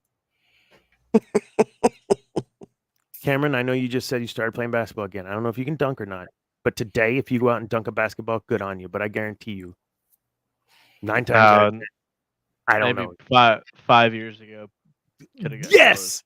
but not today. Not right now. But don't believe the lies that you can't get to that point. Now, I have bad knees. Actually, in the show that I'm in, the Drunk Shakespeare, I'm on my knees like half the time. They got the old man knee pads. Not even joking. So I'm on my knees last night in a scene, and I stand up, and they're like, pop, pop, both of them, pop, pop. And everyone was like, "Are you okay?" Yeah. Oh, I'm just old. Like it happens every time I stand up. Like so It's I will not normal. be I will not. It is normal. I will not be dunking a basketball anymore. But that doesn't mean I can't play basketball, right? It just means there's one piece of my game I have to change. Larry Bird did the same thing. Isaiah Thomas. Point is, without going into full blown coaching mode because I don't give that away for free. Damn it. Don't believe the lies. Just don't. And in all seriousness, 100% serious. Anyone that listens to this right now, you DM me in one of my socials. I will give you a 30-minute free consultation, just talking you through some coaching and asking you questions, getting you to start thinking in a positive way towards your vision of your future. So that is a real thing. I do that for people. I have done that for people. People have given me lots of kudos for those things, but I need people to pay me at some point. So that's my vision. But again, it's doing whatever's necessary. If that means spending extra time watching DC shows to help my friend get her show off the ground, I thought you were going to say DC shit. I'll do it. We're not all I gotta bad. see another Frank Schneider. I'm not gonna go off. But anyways, go ahead. So I digress. I feel like I didn't mean to do that in a negative way. I hope you see I was trying to be positive. I mean, don't believe the lies, man. Like the worst person in the world that can tell you a lie that you'll believe is yourself every freaking time. You will distrust your spouse before you will distrust the voice in your head. And sometimes that is so detrimental. Sorry, guys, is detrimental. You cannot listen to those because there is no success that comes out of that. Nothing good comes out of the lies that you tell yourself. But you're talking 60 years of Conditioning. 100%. Absolutely. I am with you, Debbie. We can talk offline. I'm not quite there, but I'm close to 50. I get it. And it is detrimental. And it's you know what? Think about Anakin. Seriously. Anakin Skywalker was told you need to be this, but you're not good enough yet. You know, yeah, okay, we'll let you on the council, but you're not a master. Like all the things that happened to Anakin were I'm just short. I'm just not quite enough. And the biggest lie that you could tell yourself is I'm not enough. And the Jedi continue that mantra of no, you're not enough. You're not enough. You're not enough. And what ends up happening? Mace Windu loses his mind and wants to kill Palpatine. For real. You have to understand that yes, you are enough. And if you're not enough and you feel like you're not enough, then do something to become enough. Don't just wallow in the lie. Yeah. I love what I do, folks. So if you guys want, please hit me up. I'd love to talk. Not just you three, anyone listening, wherever you are, on whatever podcast that you get your podcast. I want to help. No, you were talking to me there for sure. I feel like because that's kind of how I feel. I definitely my inner voice is the Jedi Council to Anakin all the time. But the weird thing is that I know, like I know it should be enough, but I'm scared to kind of go back into truly going back into that passion mode because at what cost? Because I mean, I want to be a good husband, maybe if I'm lucky enough to be a good father one day, and I want to be a good friend, good brother, good son, those type of things. But it's like, I mean, I get so into it that I would feel like I'd sacrifice those things, and I'm like, is being good at golf or getting back to what I was in basketball and those type of things. What is it worth? Because I'm a maniac. I go all in. I can't squeeze two oranges. Like if I get the whole thing, I'm gonna gonna squeeze the whole bag. Going back to that analogy. I'd love to And talk to you about that offline in a 30-minute free consult, because I think you're right in the spot that you need to be to ask those questions of you. yeah, That's exactly, and that's exactly like you said. That's exactly what Anakin was doing, right? He was like, "I'm not the Jedi I should be. I shouldn't feel these things." No, it's okay to feel those things. You're being told it's not okay to feel those yeah. things. Sorry, man. No, because I mean, I'm kind of going through some changes at work, and I'm kind of feeling good about where things are headed. But I don't want to just let that. I don't want to let that place define me, even though Mhm. it does provide me the ability to pursue different passions. But I mean, I want it all, Mhm. but I know that all can't come tomorrow, and that frustrates me. And I feel like the harder and harder I push, the more that I can get that. But then, even if I were to get it, is it enough? Is So, kind of how I struggle with. that's a hard thing, because when is enough enough? Yeah, for real.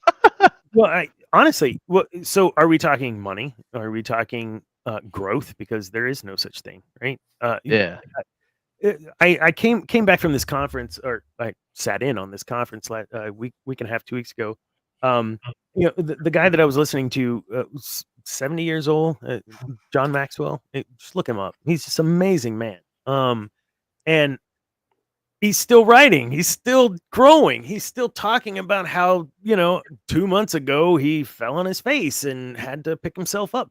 Like, there, if you make your life a lifetime of learning and caring and being bigger than what you think you can be, yeah. So I don't get anything from this book, you guys. I'm reading it right now. I did see her speak, and she was fantastic. Look up her story, Jamie Kern Lima. She talks about those things that we've just been talking about, just feelings of unworthiness, and how those things play into our decision making and how they could play into our success or failures. Yeah. So again, I don't know her. I've never met her. I just saw her speak. But great book. I highly recommend it. Yeah. The Force shall free me. What a crazy episode. We spent a good 45 minutes just on that, and then we spent an hour nearly on the Acolyte. Poor Acolyte.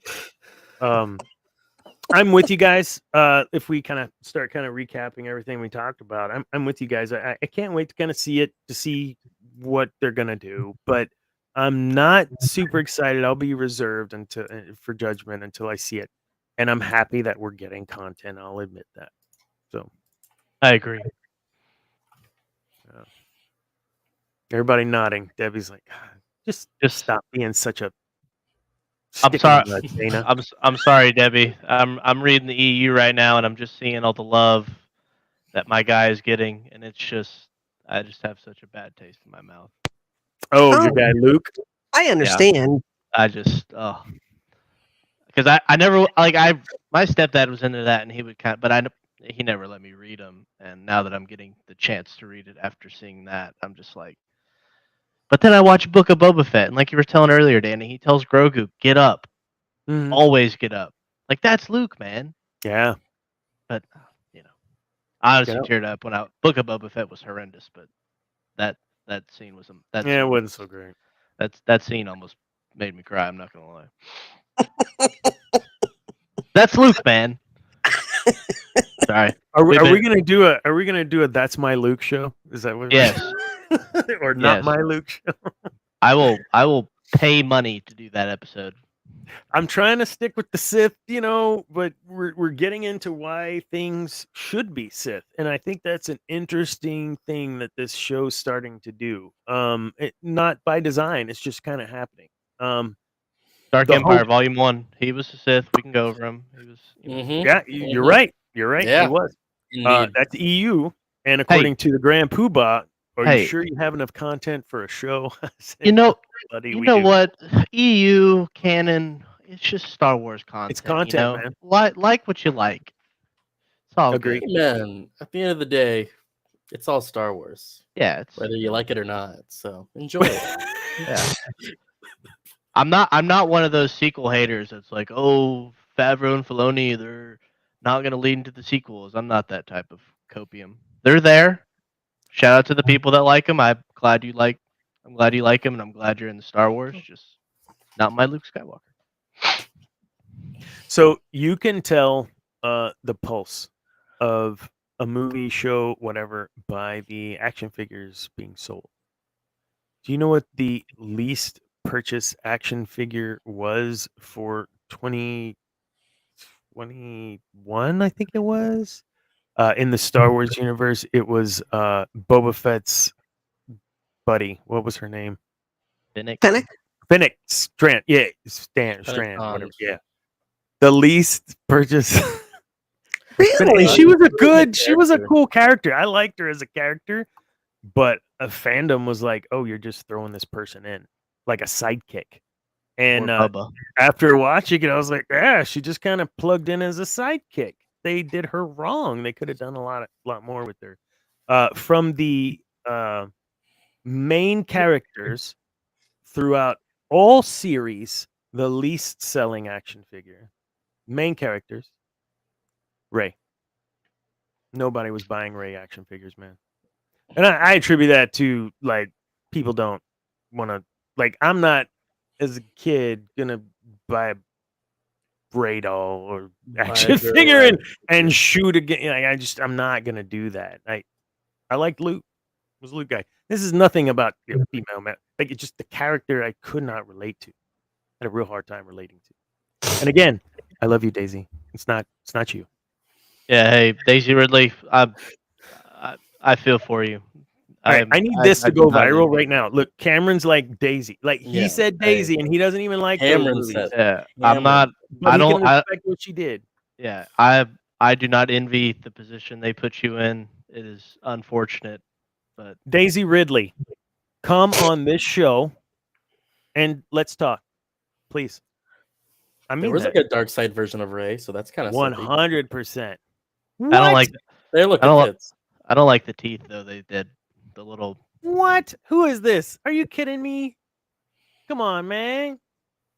Zila Hello from Dublin. That's cool. All of the series.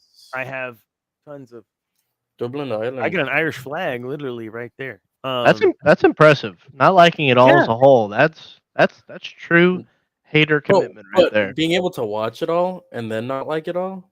That is like true commitment. 100%. Like you don't like Empire, bro. Like you gave it the chance. No, I think he means all the series. Oh yeah. The movie shows. series. Never liked them. Oh, okay. Yeah, I think that's what he's saying. Non-Mando season 1, I can vibe with that. I can understand. Rebels was good. What'd you say? I said Rebels was good. Rebels was good. Rebels had cool lore season stuff. 2.5. Yeah, it took about it took about a season and a half for me to kind of really. I was just watching it because I felt like I had to, and then I was crying with Kanan. Like guy, when you listen, I saw a meme that's like when people say Star Wars is for kids, and then they show that clip. And all right, do we need to play that clip? So this is where I just don't. I cannot imagine a fully trained Jedi master doing what he did because he would not have been in that situation. And I don't know how to articulate that other than the experiences and whatnot of a Jedi master. He would not have been in that situation where they would have all died. That's just my opinion on that. So yes, he saved, but I don't think they would have been there. Honestly, I hate that comment. Star Wars is for kids. I mean, Star Wars is for everybody. It is. Know what I mean? It is. What's his name? Kanan. Kanan Jarrus. Kanan saves. I forgot his kid name. There we go. We'll play this clip Caleb. and then we'll start. It was Caleb. Caleb Doom. Doom. Because Caleb Doom what? What about?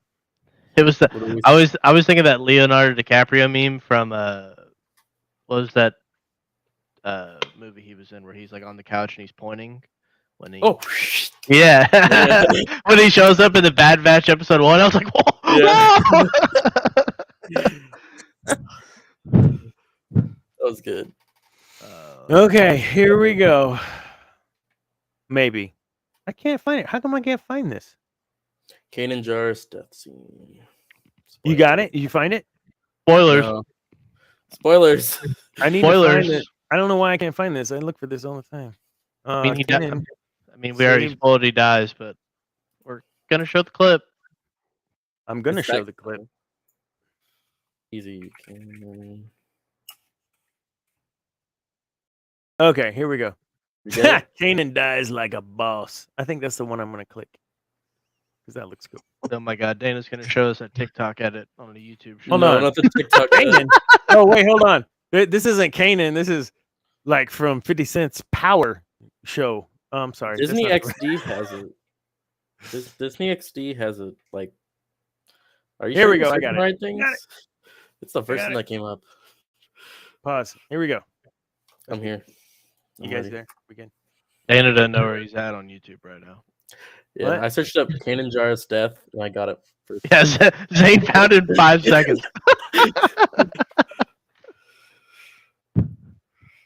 You got it? I'm squinting at you. I'm not even clicking anything right now. I can send you the link if you need it. How about this one? Okay, here we go. It's 3 minutes, so enjoy. And then we're gonna wrap up and get out. Target that fuel pod now! But sir, the fuel. I gave you a direct order.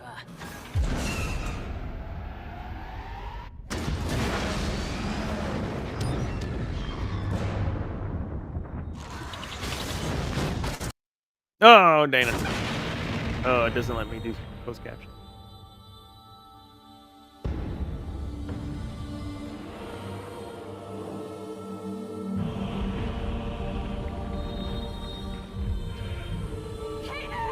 Oh my God, this right here, man. This right here.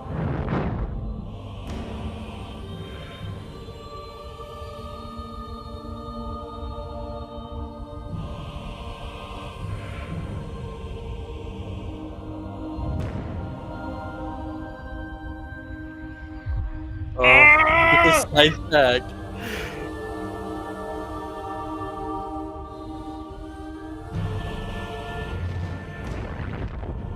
One of the most underestimated, most powerful Jedi on the freaking universe. Could you imagine if he had had training? But would he be that powerful with training?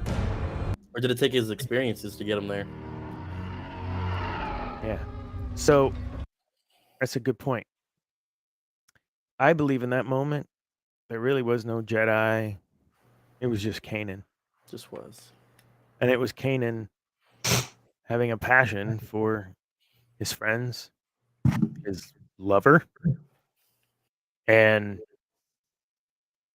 wanting to save them all. That was a tough scene to watch. When you first watch it the first time, if you know, spoiler alert, as Cam says, if you haven't seen it, sorry, it's like freaking 7-8 years old now, whatever. Oh, still watch it. But yeah, still watch it. It just, I think it's the culmination of kind of, yes, this is what a Jedi is, kind of, but I think it's also, this is what a person could be if they were a little more well-rounded than just wholly a Jedi. Just my thoughts. Doesn't mean I'm right. So, yeah. Great scene. We'll go ahead and close this out because we've been on for like 2 hours. This is the longest show we've ever done. Water is screaming. Yes. I only had one glass of wine because of that, because of what happened last time when I had to run after the show was over. So one of the things I forgot to do because I was trying to run after the show was over last week was talk about all of our great shows on the Geek News Now network, and we have plenty of them. Tomorrow night Thursday night we watch Cantina Happy Hour on Thursday. No, is it? Yeah, Cantina Happy Hour on Thursday. I do this every time. And then of course a whole slew of shows. MCU Mondays. I don't Geek Gauntlet maybe. Still working through that. There's Cam and folk. He released something I think just at the end of last month I think. So he's got a new thing up. Cam's been pretty active. Just all kinds of stuff. I'm trying to work with Mark over on the sabers and lightsabers and Captain's Log and lightsabers. You mean John? John. Mark is War of the Stars. Yes, that's Mark. Both. Trying to get some cross me on there or them over here. So working actually with War of the Stars is yes, and lightsabers is John. Okay, I got it. Yeah, Mark is the other one. Yeah. Mark had the show for a while with his daughter, Through the Eyes of a Child, or the Star Wars Through the Eyes of a Child, which was super cool. Can't wait for that to kick back up at some point too. That sounds awesome. Oh, yeah, it was awesome. They were watching the stuff with his daughter, and they would talk about it. It was really cool. Clone Wars. Clone Wars. Yeah, that's what they were going through. No, hey, everyone that joined and talked through Josiah, Zila, whoever else. I think we had another person actually make a comment in there. I don't know who. Eli Woods. It was Woods. Yeah, she made a comment. There you go, Eli. Thank you all for watching. There is next week on our show we will have Stephanie Ross. She is the contestant that was on the floor. She's a huge Star Wars nerd and super trivia buff. We're going to have her join. She is going to be able to join for the whole show. If she would have joined tonight, she would have only had to been here for about 10 minutes. And I said, And she said, So we'll do a full show with her on it. Not sure what our topic will do. What? Is it a trivia show?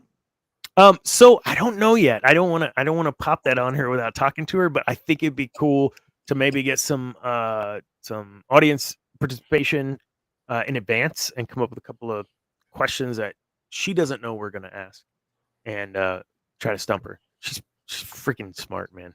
I can't wait. So I'll talk to her about that and see if she'll be up for that. So Stephanie Ross from the floor, she'll be here and probably talk a little bit about Rob Lowe too, because why wouldn't you? It's Rob Lowe. Yeah, I got a guy crush on him. I don't care. Bromance or whatever. He's just, it's those eyes. They just kind of squint a little and smile at you. Yeah, I feel like it'd be a bromance if he was giving you something back. 100%. Maybe one of those like long front hugs, like just nice. Okay. Rob Lowe, you want to be on the show? Give me a call. Or come over. We'll do this live, and I'll give you a big hug. Awesome. Dana loves Rob Lowe. He's got a pool. Make it a hashtag. It's actually Chris Hemsworth. But anyways, I mean, I don't know. No, we have a lot of stuff. Yes, I did for real shoot out an article today about my thoughts, and they're kind of neutral because I had just seen it, and now that I've had time to digest it, I probably would change a couple of things in my article, being influenced by a lot of you guys. But no, we'll be wrong, Dana. We'll be wrong. Right. We'll be wrong. What a great show tonight. Thank you guys. This was super fun. We will do this next week, and we will have Stephanie on. Not sure what the format will look like. Maybe something a little different, and that would be fun too. Anything else you guys want to add before we head out? Well, I got a couple of plugs. So I saw these old commercials come back up. Do you remember the PSAs? Debbie, you might remember this. It's 10 o'clock. Do you know where your children are? Yes, and I looked down, and it literally Central Time is 10 o'clock. So with that, yes, Debbie, you did remember, right? And it was like these actors and actresses, like, it's 10 o'clock. Do you know where your children are? You're a terrible parent. What? They're at the mall doing whatever. All right. The ball at 10? Oh, that's true. Well, that's what they said. That's what I was doing. Wait. Uh-huh. He had to throw that in one last time. Oh, Josiah. That's great. All right, we're done. Thank you guys for joining. The 4 of you still watching. I don't know why. I hope you're enjoying yourselves or not. But we appreciate it. Seriously, Rob Lowe, Daisy Ridley, call me. We'll talk. With that, guys, thank you, Zane, Debbie, and Cam. We will see you all next week with Stephanie Ross, episode 30. Y'all, 30 episodes next week. Come join us. And remember, peace is a lie. There's only passion. But don't believe the lies that you tell yourself. Have a good night.